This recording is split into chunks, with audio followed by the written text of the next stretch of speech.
अस्सलाम वालेकुम, डॉक्टर अरशद महमूद है। आज की वीडियो के अंदर हम देखेंगे कि हमने एसओमाइज यानी साइंस ऑफ मेनिंजियल इरिटेशन कैसे परफॉर्म करने हैं। देखें, पहले भी ये स्टेशन जो है वो टॉक्स में काफी दफा आ चुका है और नेक्स्ट भी आ सकता है। इसी तरह वार्ड के अंदर मेनिंजाइटिस के पेशेंट बहुत ज्यादा होते हैं, तो आपको मुकम्मल ग्रिप होनी चाहिए एसओमाइज पे कि ये क्या होते हैं और इनसे रिलेटेड क्वेश्चंस क्या हैं। इस वीडियो के अंदर हम देखेंगे कि एसओमाइज कितने टाइप के होते हैं, ये कौन कौन से होते हैं। हम देखेंगे कि एसओमाइज को आपने परफॉर्म कैसे करना है। हम देखेंगे कि एसओमाइज जो है वो किस एज के बाद आना शुरू होते हैं, और साथ में हम देखेंगे कौन सी ऐसी कंडीशन है जिसमें पेशेंट को मेनिंजाइटिस तो नहीं होता लेकिन उसके एसओमाइज पॉजिटिव आते हैं। सो हम सारी चीजों को स्टेप बाय स्टेप देखते हैं। सबसे पहले हम बताते हैं आपको कि एसओमाइज कितने होते हैं, कौन से होते हैं। तो बेसिकली 3 साइंस होते हैं मेनिंजियल इरिटेशन के, जिसमें अंदर जो है नेक रिजिडिटी शामिल है, जिसके अंदर ब्रुजुस्की साइन है और कर्निंग साइन है। सो ये 3 साइंस हैं signs of meningeal irritation: Kernig sign, Brudzinski sign and neck rigidity. अब इनको परफॉर्म कैसे करना है, तो हम स्टार्ट करते हैं हमारे एक वॉलंटियर पेशेंट है उनके ऊपर।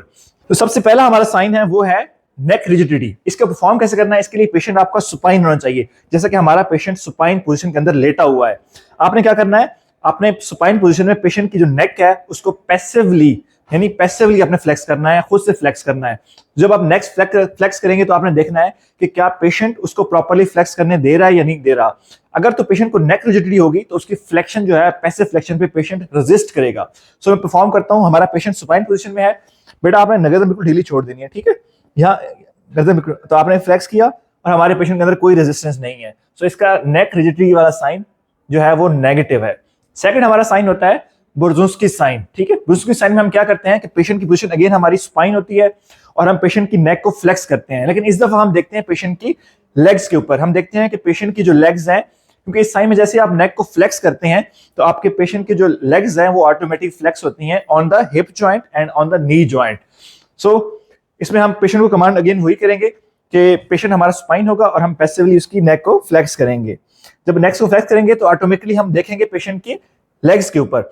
तो अगर ये साइन पॉजिटिव होगा तो जैसे ही हम पेशेंट की नेक को फ्लेक्स करेंगे तो पेशेंट की जो है वो हिप और नी जॉइंट के ऊपर फ्लेक्शन आना शुरू हो जाएगी, ये फ्लेक्स होना शुरू हो जाएंगे, ठीक है। तो इस तरह ये साइन पॉजिटिव होता है। जो हमारा third sign of meningeal irritation है उसको हम कर्निंग साइन कहते हैं। कर्निंग साइन के लिए अगेन पेशेंट की जो पोजीशन हमारी होती है वो पेशेंट स्पाइन लेटा हुआ होता है और हम पेशेंट के जो है वो सबसे पहले हम पेशेंट के जो हिप जॉइंट है उसको 90 डिग्री पे फ्लेक्स करते हैं। सो हिप जॉइंट हमारा 90 डिग्री पे फ्लेक्स हो गया है। उसके बाद हम नी जॉइंट को भी 90 डिग्री पे फ्लेक्स करते हैं। इसके बाद हम मजीद इसको 45 डिग्री तक ऊपर उठाते हैं और इस दौरान हम पेशेंट की फेस की तरफ देखते हैं कि क्या पेशेंट को कोई टेंडरनेस के साइंस तो नहीं आ रहे। होता क्या है कि जब ये साइन पॉजिटिव होता है तो जैसे ही आप पेशेंट की जो लेग है इसको 135 के एंगल तक लेके जाते हैं आप, तो पेशेंट को पेन होता है और पेन ज्यादातर होता है पेशेंट के बैक ऑफ जो थाई है उसके ऊपर पेन होता है। और इसमें बाज औकात ये होता है कि उसका अपोजिट जो जॉइंट है, जो नी जॉइंट है, जो लेग है, वो भी फ्लेक्स कर सकती है। सो ये बेसिकली 3 साइंस है मेनिंजियल इरिटेशन के। अब जो इंपॉर्टेंट क्वेश्चन है इससे रिलेटेड, उसमें एक तो ये है कि पूछा जाता है हमसे कि किस एज के बाद आपने एसओमाइज देखने हैं। तो हम 1 ईयर ऑफ एज के बाद एसओमाइज देखते हैं। उसकी रीजन ये है कि उससे पहले की जो स्टडीज हैं वो इतनी डिटेल हमें स्टडीज अवेलेबल नहीं है कि हम उसमें बता सकें कि उसमें एसओमाइज का कितनी पॉजिटिविटी है, और हमारे पास डेटा अवेलेबल नहीं। सो एसओमाइज 1 ईयर के बाद रिलायबल होते हैं।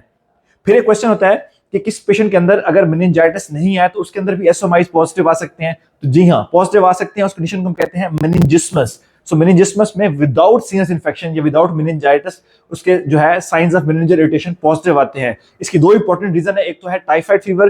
टाइफाइड फीवर में आपको जब फीवर होता है हाई ग्रेड तो उसके साथ उसको मेनिंजियल इरिटेशन के साइन पॉजिटिव आ सकते हैं, उसको मेनिंजाइटिस नहीं होता। इसी तरह सब अरेक्नाइड हेमरेज के अंदर भी पेशेंट को मेनिंजाइटिस तो नहीं होता लेकिन उसके science of meningeal irritation positive आते हैं, क्योंकि जो ब्लड होता है सब अरेक्नाइड स्पेस के अंदर वो एज इरिटेंट का काम कर रहा होता है और पेशेंट के जो साइंस ऑफ मेनिंजियल इरिटेशन होते हैं वो पॉजिटिव आते हैं। तो इंपॉर्टेंट क्वेश्चन है मेनिंजियल इरिटेशन से रिलेटेड, इनको देख लीजिएगा और ये आपके टॉक्स में आपके लिए हेल्पफुल होगा।